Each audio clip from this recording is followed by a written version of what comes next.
verdad que existió un parque de diversiones cuyas atracciones traían extrañas consecuencias en quienes las utilizaban? Hubo un parque de diversiones con una misteriosa ciudad subterránea anexada y ligado a más de un centenar de desapariciones. ¿Era este lugar una especie de portal al inframundo? ¿Y cómo se conecta este sitio con los ya de por sí extraños backrooms? Bueno, de eso vamos a hablar en este informe, de eso y de otras tantas cosas. Internet es tierra fértil para las historias de terror, eso lo sé yo y lo saben también ustedes. Hemos visto nacer acá en Internet a muchos monstruos, a muchos personajes y a lugares terroríficos. Estoy hablando de creaciones que surgen tal vez en foros, en páginas y que se empiezan a viralizar como una leyenda cibernética. La posibilidad de conectarnos hizo que las conocidas como leyendas urbanas mutaran, se amplificaran y tomaran rumbos a veces inciertos. Los creepypastas son el mejor ejemplo de esto. Hace aproximadamente 7 meses, un nuevo enigma de la web, de esos destinados a dejarnos sin dormir, empezó a tomar forma. Un canal de YouTube logró, con apenas 5 videos, generar un rumor que minuto a minuto aumenta de tamaño. El canal no se hizo particularmente viral, pero sí lo hicieron diferentes videos que se volcaron a intentar explicar lo que allí se veía. Y es que se trata de metrajes que, de algún modo, funcionan como un rompecabezas. A medida que unimos cada una de las piezas, podemos ir viendo que todo toma una atroz forma. La forma de un parque de diversiones hambriento. Pero no nos adelantemos. Antes de adentrarnos en la parte más oscura de este nuevo mito de Internet que cada vez suma más adeptos y antes de develar quiénes son sus creadores, primero repasemos todo lo que hasta el momento se sabe de estas tierras malditas. Bienvenidos al caso de Liminal Land. Antes de comenzar me gustaría que me cuenten si escucharon hablar de este caso y dónde fue que lo escucharon y qué opinan de estas cuestiones. Yo les aseguro que este caso por momentos parece un poco una tontería, una cosa medio infantil, pero tiene un costado muy interesante que tiene conexión con antiguos personajes de internet, de creepypastas, de historias, de leyendas, de cuestiones que se viralizaban en la época de los mails y creo que va por ese lado, intentar analizar cómo es que se crean este tipo de monstruos en internet. Así que quiero que dejen sus inquietudes aquí debajo y si conocen casos similares a este también los déjenlos aquí en las sugerencias y sin nada más que decir, comencemos.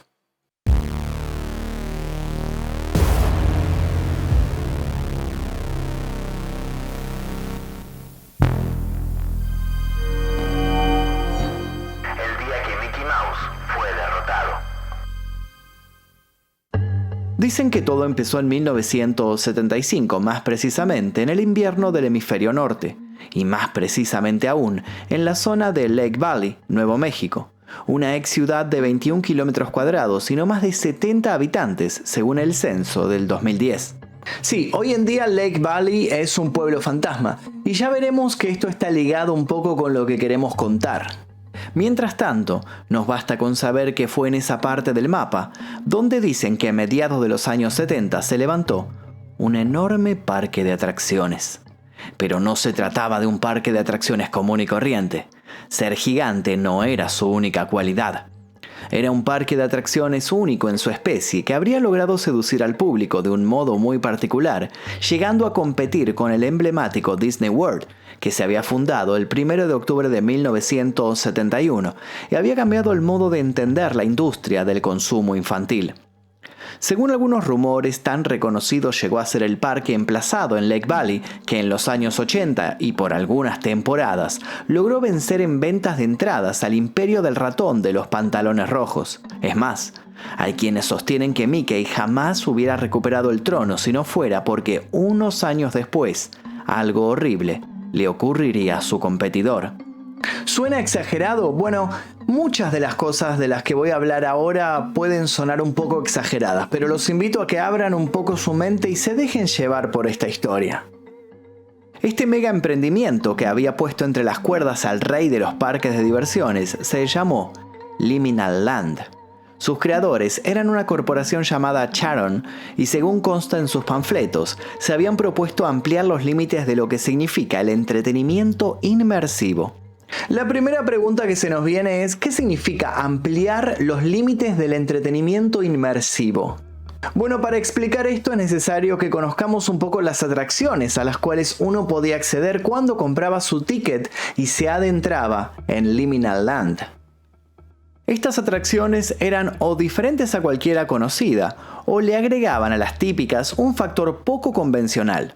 Así, uno podía encontrarse con un parque acuático con varios niveles, con el playroom más grande del mundo, con montañas rusas que desafiaban las regulaciones establecidas para esta clase de juegos, con caídas libres inversas, con velocidades descabelladas y con unas cuantas cosas más.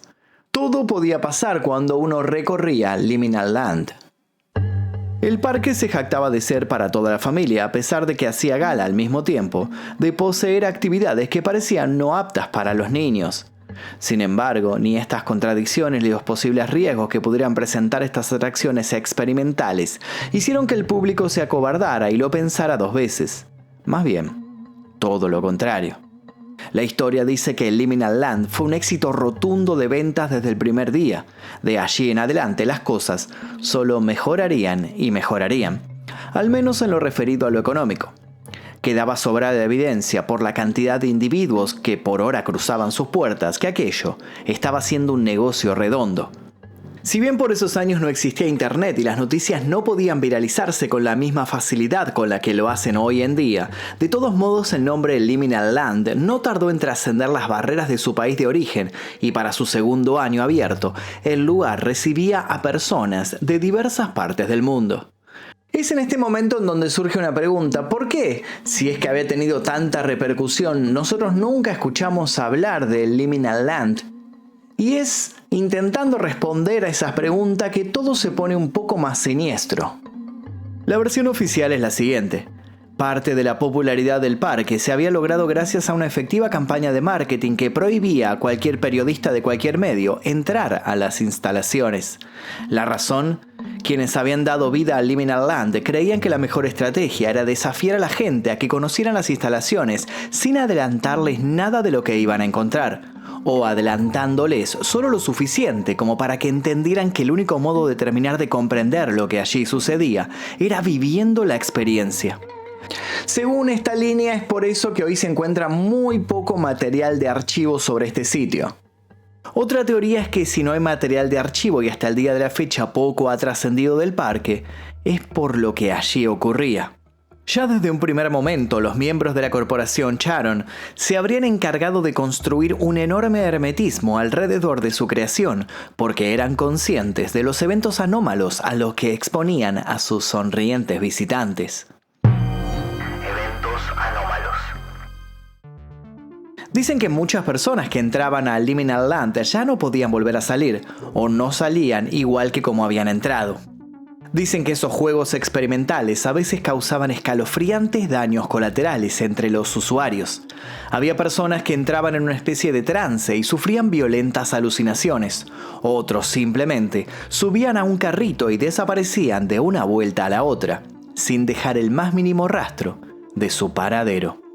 Había quienes tenían al principio convulsiones y luego entraban en un estado de carcajada constante. Luego, lo que sucedía es que se convertían en algo similar a zombies y nunca volvían a la normalidad.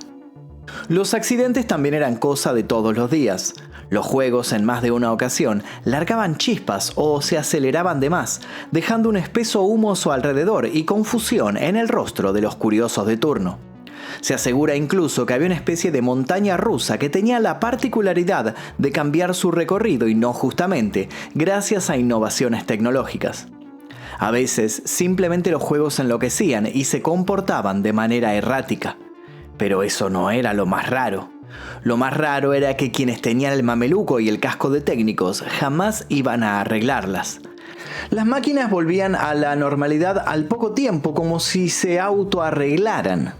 Pero ¿por qué quienes estaban encargados de mantenerlas y de arreglarlas no mostraban ningún interés en hacerlo? Como si esto fuera poco, las atracciones también cambiaban a menudo de lugar o eran suplantadas por otras. Se trataba de cambios de estructura que hubieran significado tener que cerrar las instalaciones al menos por una temporada.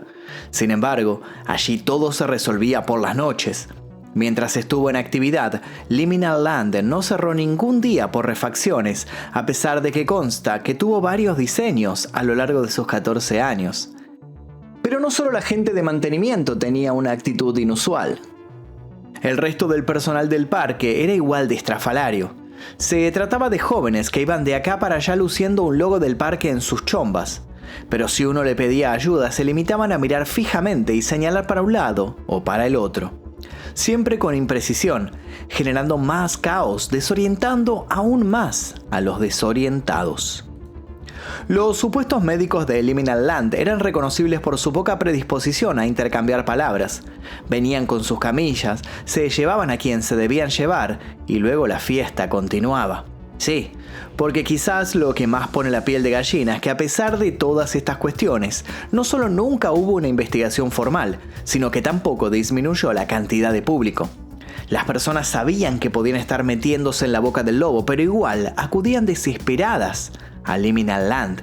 ¿Qué clase de adicción despertaba este parque con sus singulares atracciones? Bueno, recién estamos en la punta del ovillo, porque si era misterioso y extraño lo que sucedía en la parte de arriba, lo más oscuro era lo que pasaba en sus entrañas. Hogar, dulce hogar.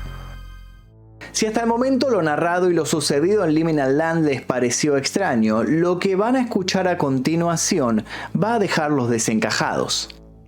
Volvamos por un segundo a las analogías con Disney. Para quien visita estas tierras de ensueño existe la chance de un hospedaje en el lugar. Tan grande es el parque que a su vez tiene anexado una especie de ciudad con una variada oferta inmobiliaria para el que quiera multiplicar su experiencia. De ese modo uno puede pasar si quiere toda una semana en Disney, alternando sus horas entre hoteles de lujo y los recorridos por los icónicos castillos inventados de esas películas con las que creció toda una generación.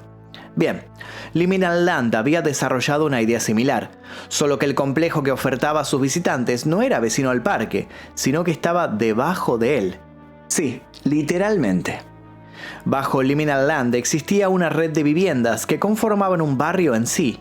Bueno, barrio es un modo de decir, era mucho más que eso. Vayamos por partes. Los subsuelos habitacionales de Liminal Land recibían el sugerente nombre de Home.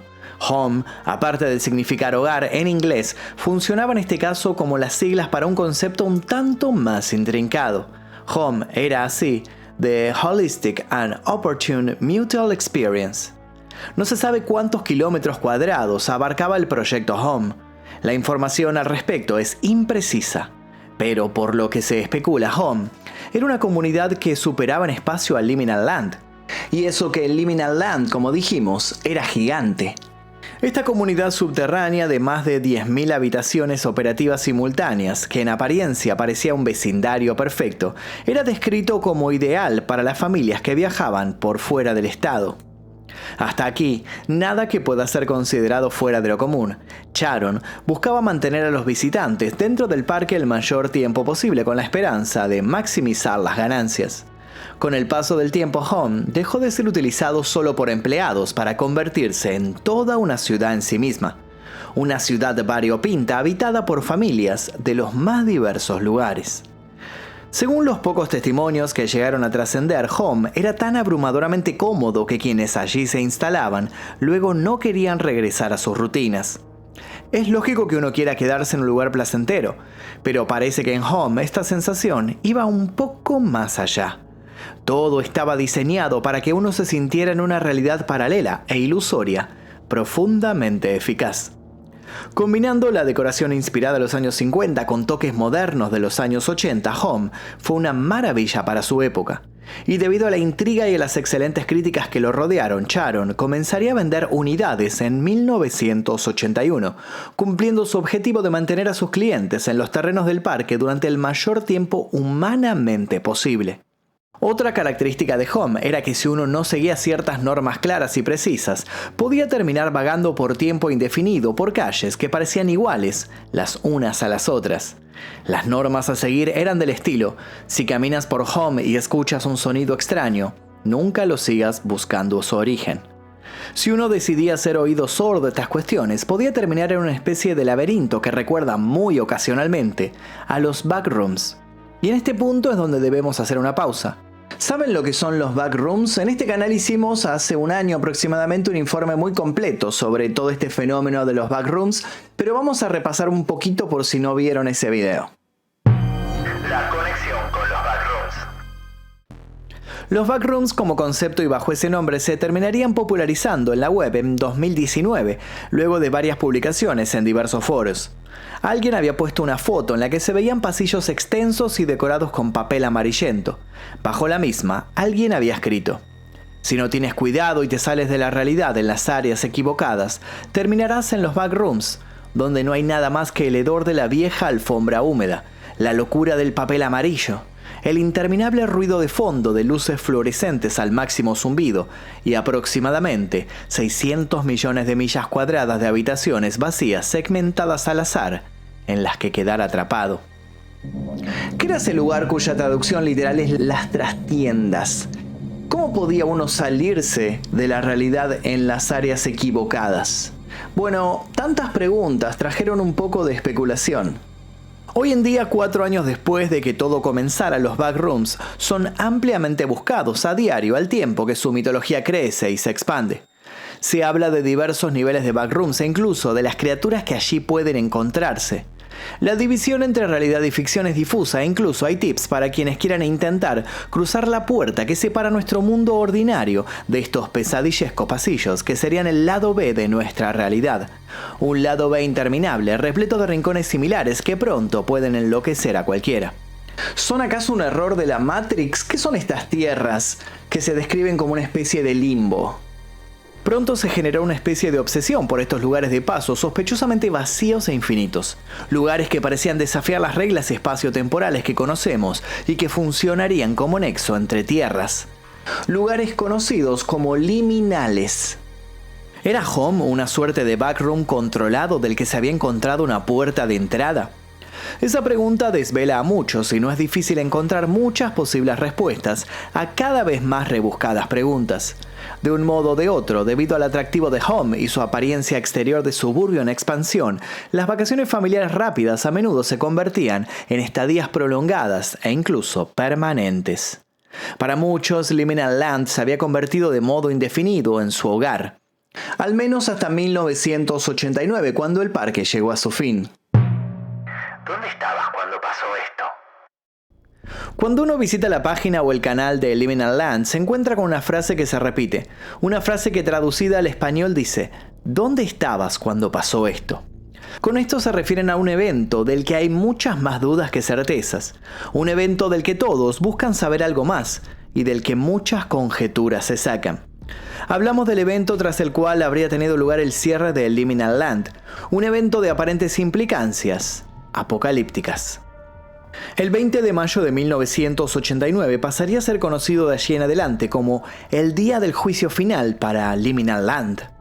Esa noche el parque fue cerrado rápida e indefinidamente, sin que haya ninguna razón concreta. Se rumorea que los restos de los presentes en esa fatídica noche permanecen exactamente donde fueron vistos por última vez, aunque nadie lo sabe con seguridad. Sí se sabe que hubo una redada policial, que hubo gritos, y que el cielo se cubrió de rojo. Luego, el más sepulcral de los silencios. De un día para el otro, como si nunca hubiera existido, desapareció cualquier indicio de aquel parque de diversiones que en su época dorada había sabido desplazar del podio al titán de los titanes. Y es probable que nada de lo que hoy contamos hubiera trascendido. Pero la Asociación de Conservacionistas de los Parques Temáticos, siempre interesados en mantener vivo el espíritu de los parques de diversiones, construyeron un sitio web para rendir homenaje al Liminal Land y rescatar cualquier dato de interés del mismo. O al menos eso es lo que cuentan, porque la realidad es otra. Los videos malditos y sus creadores. El primer video en el canal de YouTube de Liminal Land se subió el 1 de febrero de 2023, y de ese momento hasta el 20 de mayo del mismo año, es decir, en el transcurso de 4 meses, se subieron un total de 5 cintas. 5 videos puede parecer poco, pero con esos 5 videos fue suficiente para que la bola de nieve comenzara a rodar. Esos 5 videos conforman todo lo que hoy se conoce como la mitología de Liminal Land.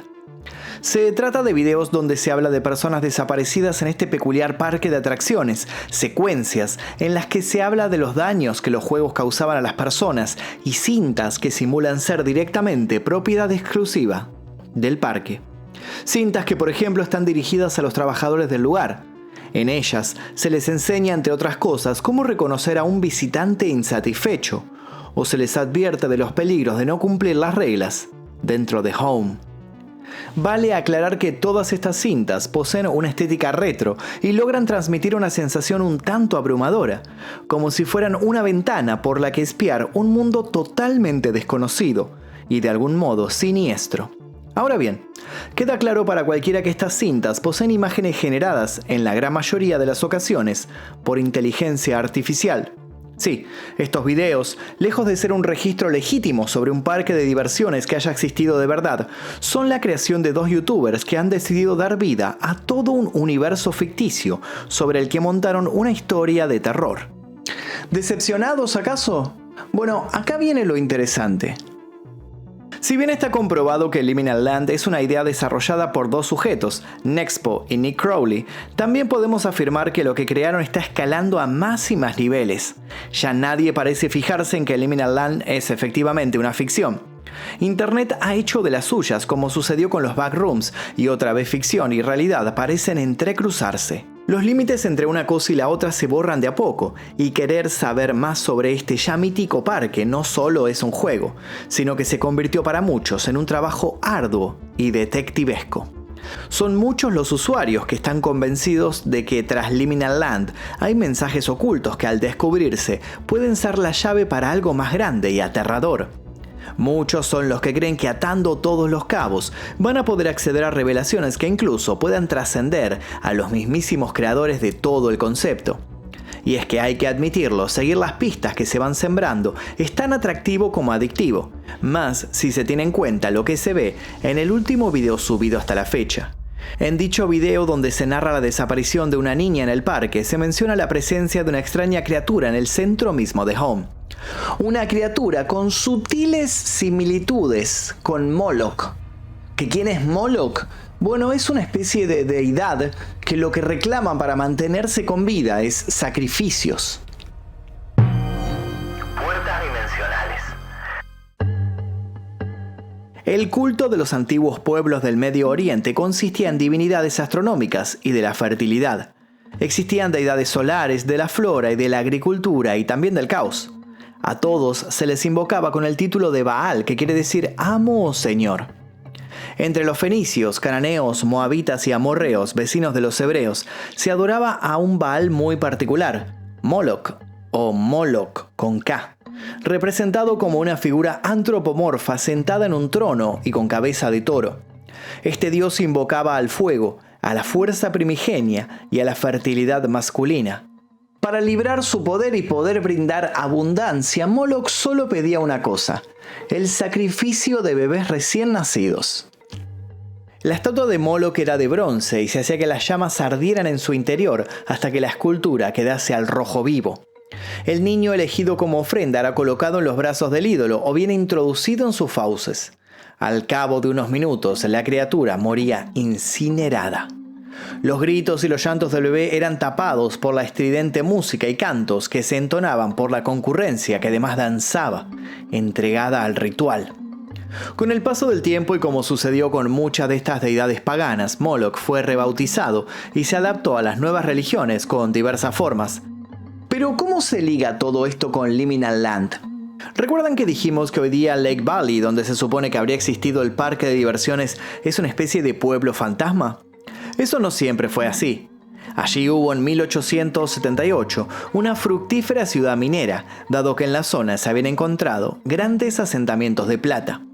Cuando el mineral se agotó, las grandes instalaciones siguieron siendo utilizadas durante algún tiempo. Y corre el rumor de que allí en esa zona, aprovechando grandes maquinarias, se instaló un grupo de científicos que habrían experimentado para conseguir energía limpia e inagotable. Estos experimentos y subsiguientes excavaciones se suspendieron abruptamente unos años después. Según algunos, porque todo el proyecto había fracasado. Según otros, porque habrían encontrado algo terrible bajo la tierra. una especie de entrada al inframundo. ¿Acaso Lake Valley sí fue devorada realmente por las fuerzas del más allá? ¿Y si los experimentos abrieron un portal subterráneo que dejó salir a una despiadada criatura? ¿Hay tras Liminal Land un aterrador suceso verídico? Final. Según los mitos fundadores de Liminal Land, la mascota del parque era una especie de carnero simpático llamado Molly, otra clara alusión a Moloch. Lo mismo pasa con la empresa que habría instalado el parque. El nombre de la misma, como ya dijimos, era Charon. Charon es otro de los nombres de Caronte, el barquero encargado de hacer cruzar a las almas de los muertos hacia el reino de Hades. Está claro que Nexpo y Nick Crowley no descuidaron ningún detalle al momento de crear esta historia que cautiva a los internautas. Pero para otros está claro también que ambos youtubers están usando Liminal Land para darle explicación a misterios reales. ¿Creen ustedes acaso que hubo una antigua ciudad que fue devorada por un dios aún más antiguo que reclamaba venganza? Y por otro lado, ¿qué pasa cuando lo que creamos se escapa de nuestras manos y extiende sus tentáculos hasta volverse irrefrenable? Liminal Land se convierte de a poco en una creación colectiva, dado que cada cual le va agregando al relato pequeñas y nuevas aristas. Ya hay incluso gente de que a sabiendas de que se trata todo de un lugar inventado, asegura haber estado ahí o haber tenido sueños muy lúcidos con el lugar. ¿Acaso nuestra imaginación tiene el poder de volver verdad una historia de terror? Mientras tanto, en la página oficial de Liminal Land se sigue vendiendo merchandising del supuesto parque. Un parque que no existió, pero que minuto a minuto se vuelve más y más real. Lo último que queda por preguntar es, si tuvieras la chance, ¿visitarías Liminal Land?